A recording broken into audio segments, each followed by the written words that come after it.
Alright, magandang gabi po sa inyo lahat. And for our second guest for tonight, ito ang isa sa mga sabihin natin mga bagong buka pagdating sa figure skating. And she just triumphed last month or so, earlier this month, pala, rather.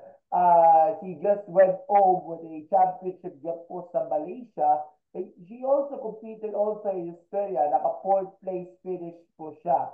And I'm talking about our guest natin for this juncture. Wala iba kundi one of the brightest and the best and the finest figure skaters in the land today. Sa kanyang generation. No other than Miss Sky Patenya of the Philippine Figure Skating Team. Sky, it's a pleasure to have you sa Sports Corner PH. Magandang gabi po. Thank you. Thank you so much for having me. Pero sa sarili niyo lingwahe sa Salvanga, buenas noches. Dahil po ang ating bisita Mhm. natin, si Sky, is actually was born in Zamboanga City. Sa pagkalayo pala na yung pinanggalingan yung lugar sa Zamboanga City at wala pang ice skating rigs pa lang sa Zamboanga o puro mga nakikita natin, mga roller ski, there's natin na naglalaro dyan. Pero it's so proud to have a talent from Mindanao na tumawid sa Manila at nakipagsapalaran na naging parte nga ng ating Philippine National Figure Skating Team. So we'll discuss it more later on. But for now, kamusta ka na? I know you finished training for the next competition lineup for you. Kamusta ka na right now? And ano ba yung pinafocus mo na yon? Sa inyong training ngayon? Oh,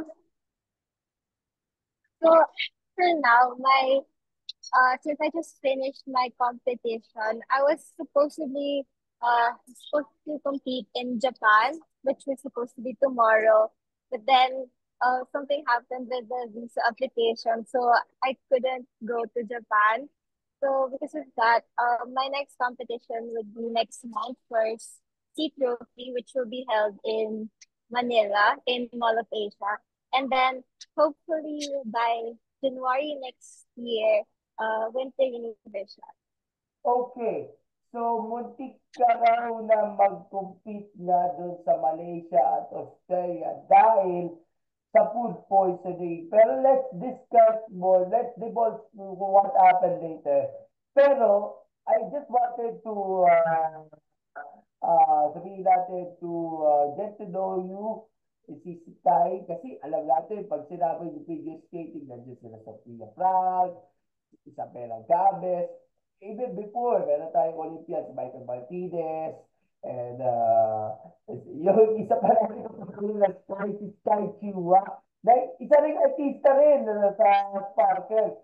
So, si Sky is actually came from Zamboanga, di ba?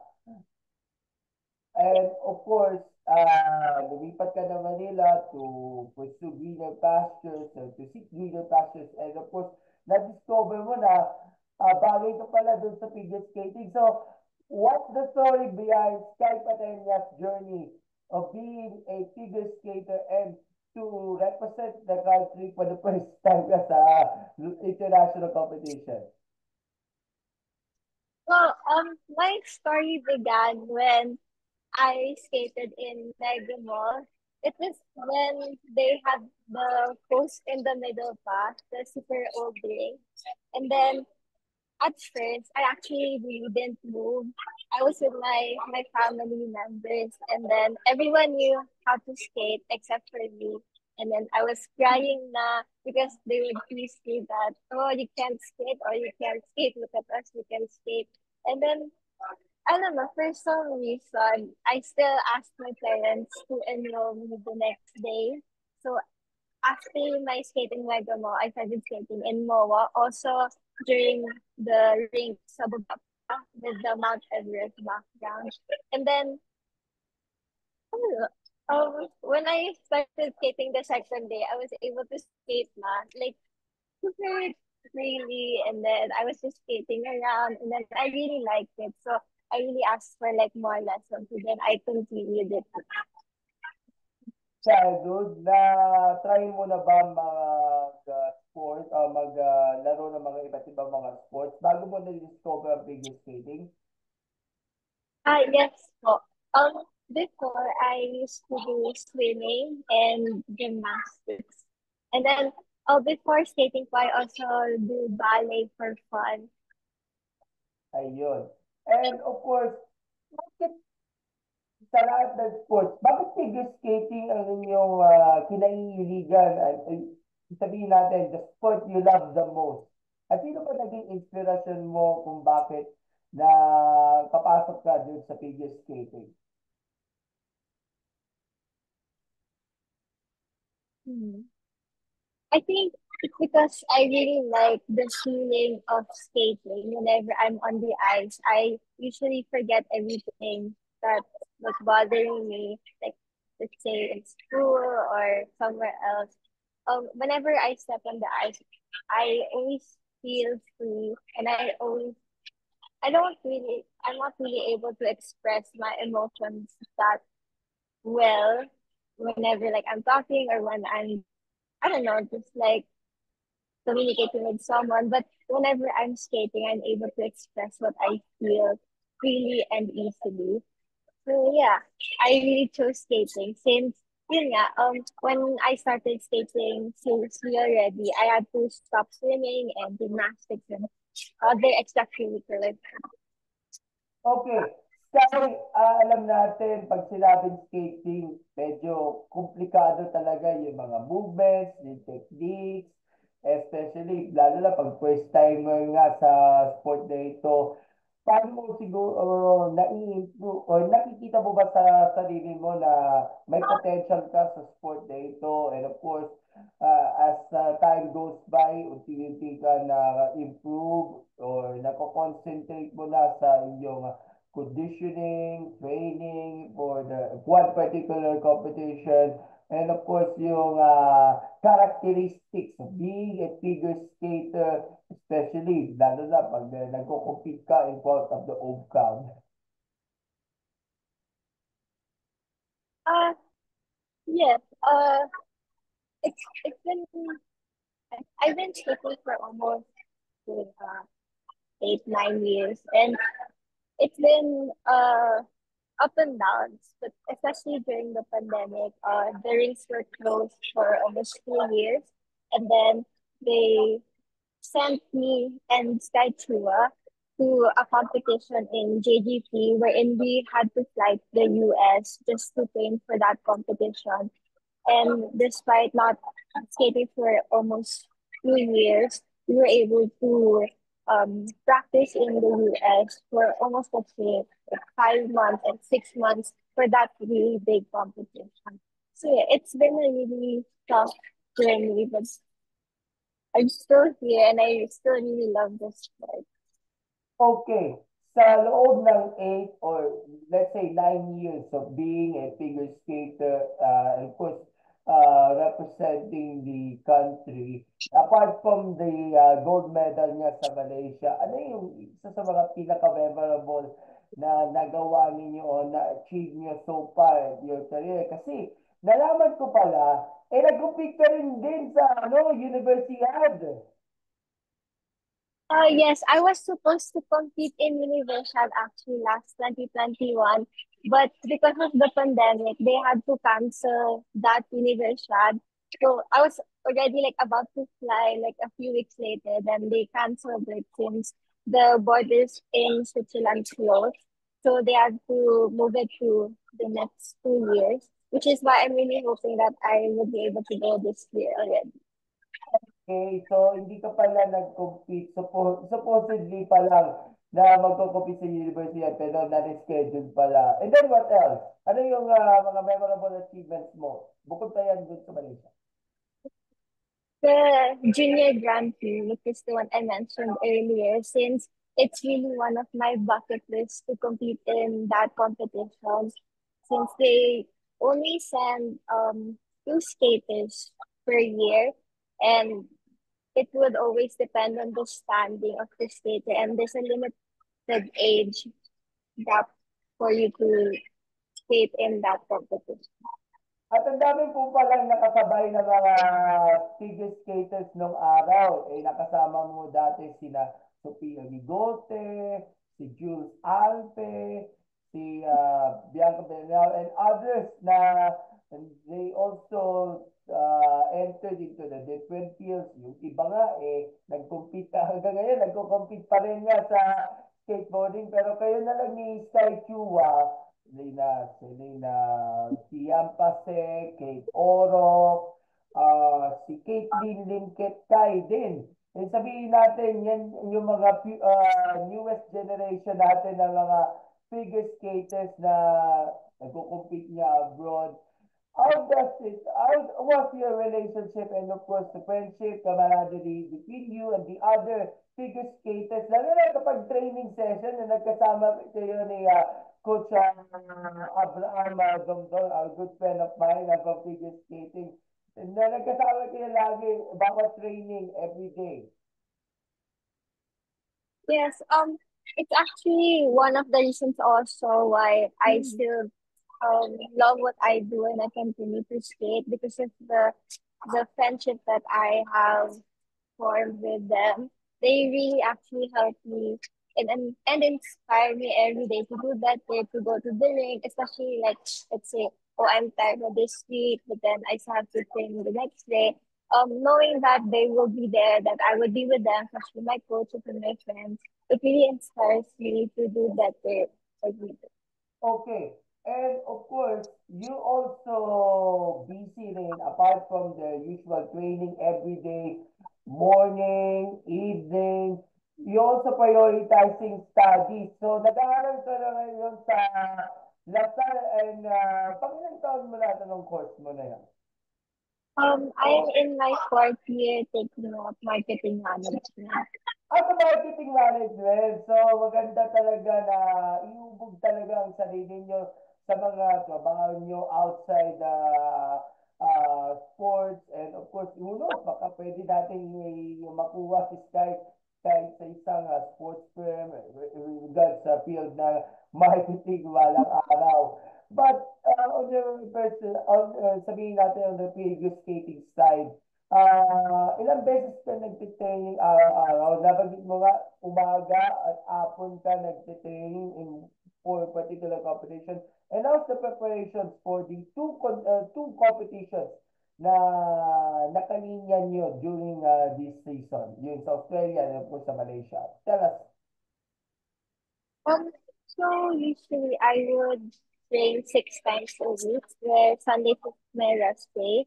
So whenever I have school, I would train before school and after school. And since I'm in my fourth year, I'm also picking up my internship this term, and I am also the batch president for my batch in school. So I'm really a busy person.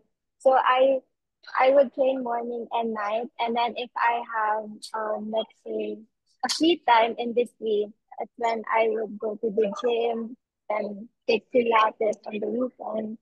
So yeah, it was tough actually since ayun nga, like I got food poisoning twice pa, like 2 weeks before my flight and then a week before my flight I got food poisoning. So it really hindered my abilities to perform more, to be able to practice more since I was out like 4 days a week of both weeks where I got sick.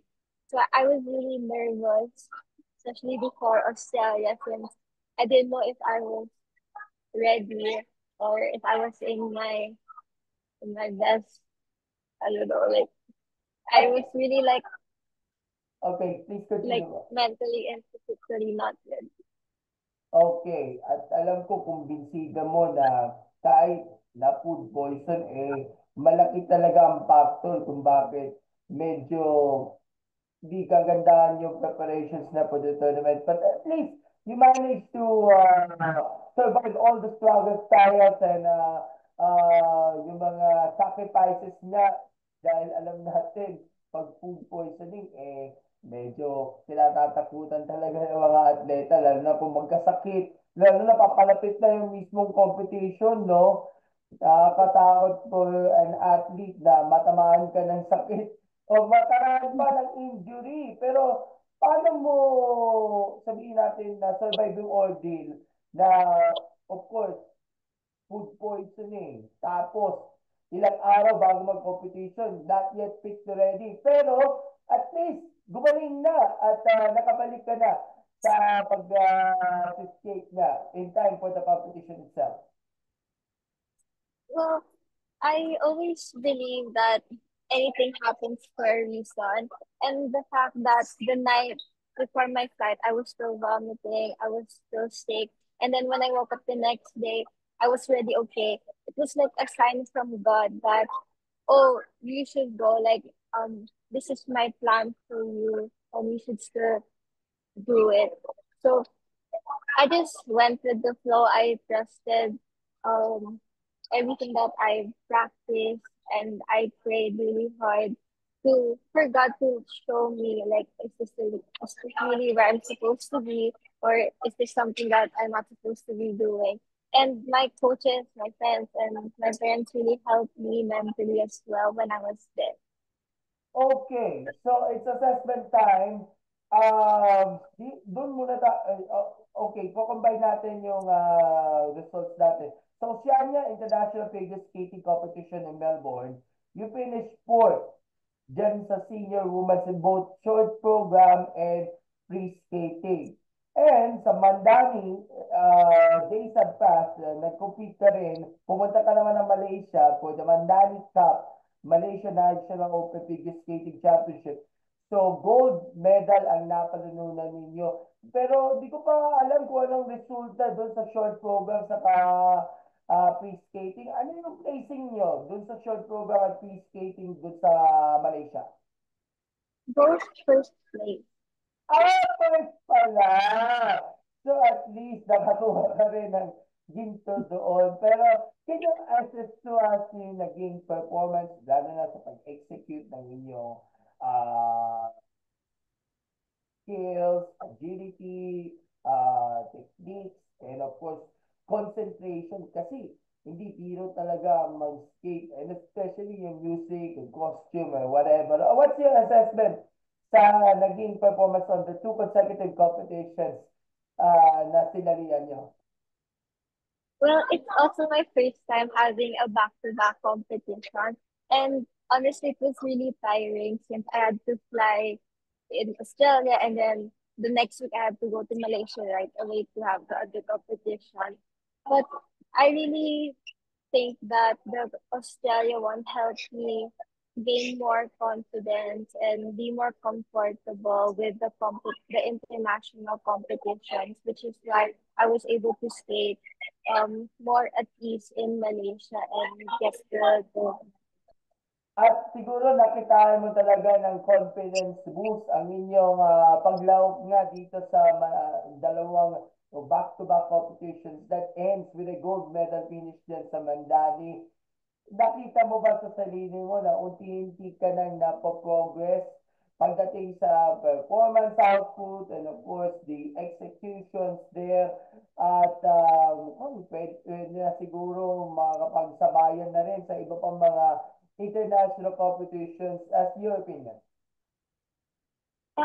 yes, I really think so because after getting that goal, it gave me like the not confidence, but like the determination or persistence to like go for more, that you can do more than this. So it helped me be more confident to do more of what I was able to do in that competition. And of course, it's a big help also na ginagabayan kayo ng yung coach and of course yung families and friends na nanonood sa live streaming or di kaya mga Pinoys na nandun sa Melbourne o sa Malaysia na sumusuporta sa inyo. Malaking bagay ba sa inyo yung magandang support system na binigay ng coaches, ni family, friends, relatives sa inyong paglawak niya dun sa competition upang ma-survive at ma-determine mo na kung kaya mo pala na makapaglaro kahit meron kayo mga iniinda, mga problema talaga kahit sa food poisoning o kahit sa visa man lang. Yes, it was really a big factor kasi yun nga, I was really not mentally and physically well, but then my family, my friends, and also my coach really helped me like stay calm to believe in myself, and also like during in Melbourne, it was really nice seeing two Filipinos who were supporting me in the competition. Like I didn't expect like any Filipino to actually watch since it's in Melbourne, and then um the I wouldn't think that the news would say like, oh, a Filipino skater is coming here, blah blah blah. Since it's in Melbourne, it's Australia, they would focus more on the Australian skaters, and it really boosted my confidence, and it comforted me that they, they were there to support me. Also in Malaysia, actually, like before my performance, somebody called me like up there. She was like, "Go Philippines, Pinay ka, diba?" Like they were really like supportive, even though like they don't know me or they've never seen me. They really support. Okay. So, ang susunod niyong competition would be the Southeast Asia Trophy because supposedly, nabanggit mo kanina, maglalaro ka sana sa Japan pero naantala yung application dun sa visa. So, ano yung magiging game plan ninyo ni coach para at least ma-determine at ma-pursue mo yung gold medal bid para dito sa Pilipinas and especially may mga kasama din tayo na mga skaters na lalaban din for the country dun sa Southeast Asia Trophy. Since I won't be able to go to Japan, I think it was a sign also to focus more in street trophy, which I can use this time to prepare more instead of traveling in and out and losing more time to prepare for C203. I can use this time to also reflect on the performance that I did in Australia and in Malaysia to do better in C2. Okay, ano yung nakikita ninyong goals or priorities or mindset settings na inyong gagawin kahit bata ka pa lang at alam ko marami ka pang kailangan kang ma-improve, masali ang competition for experience, and of course, marami matutunan nga sa inyong figure skating career abang bata pa. Ano yung mga future plans mo?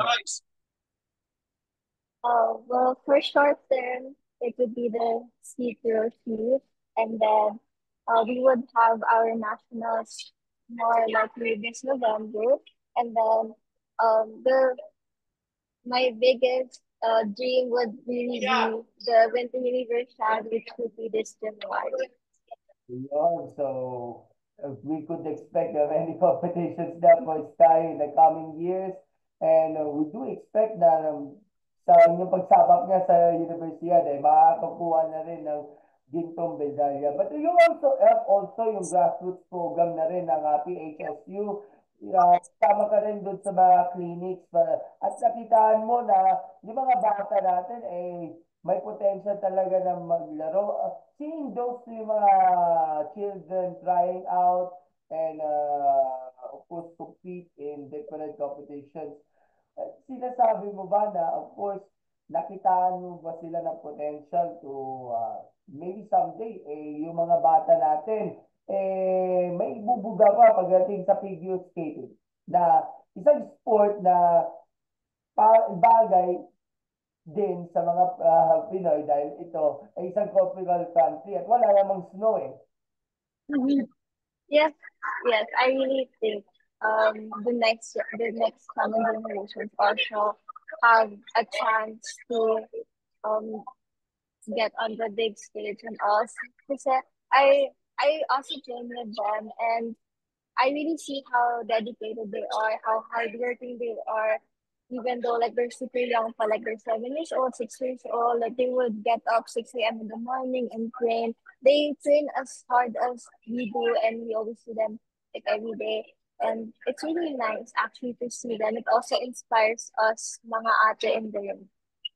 Ayun. And of course, um, ano ba yung mensahe na lang sa ating mga kabataan na nakikinig sa inyo to reach their dreams and to pursue their aspirations na makita natin sa sarili na oh, maybe someday, baka mayroon tayong isang katulad ni Sophia Frank, Isabella Games, Kai Pateñas, Kai Chua, and the others na namamayagpag at unti-unting kumikinang pagdating sa figure skating. Siguro mensahe na lang sa ating mga kabataan natin, yung mga young children. All I could say is um, it doesn't really matter what other people think of you.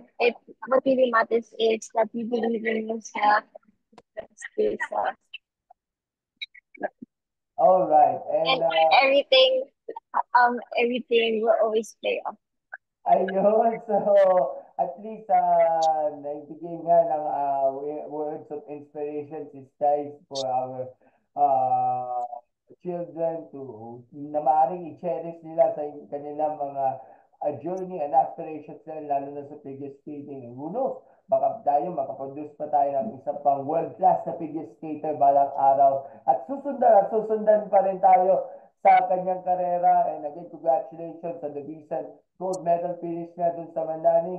At we end this interview, baka may gusto kayong pasalamatan o magbigay ng shout out sa lahat ng mga taga-supportan nyo, all the friends, the families, and of course the NSA natin that believe in you, in your gold medal bid dyan sa Malaysia and of course support base dyan sa Australia. Go! Uh, I would really like to thank DHSU for all the support that they sent me. And my coaches, my friends, my family has always been there to me ever since the start. And of course, my fellow kabayan who are always there to support me as well. All right, and thank you so much, Kai, for your time and effort na makasama ka namin kahit nung una na-schedule natin dahil nagkaroon ng problema ng audio. Pero at least natuloy na rin ang ating pakikipag-usap and sana sa susunod ay maimbitahan ka namin pag meron kayong mahalagang mga achievements na natanggap, kahit mga podium finishes na mananalo ka dun sa competitions and we definitely support you in your path to success pagdating niya sa figure skating. So thumbs up and smile sa ating photo as we end this interview. 1, 2, 3. Alright, thank you, sir, and have a great day and God Thank bless you. you. Salamat po. Thank you po.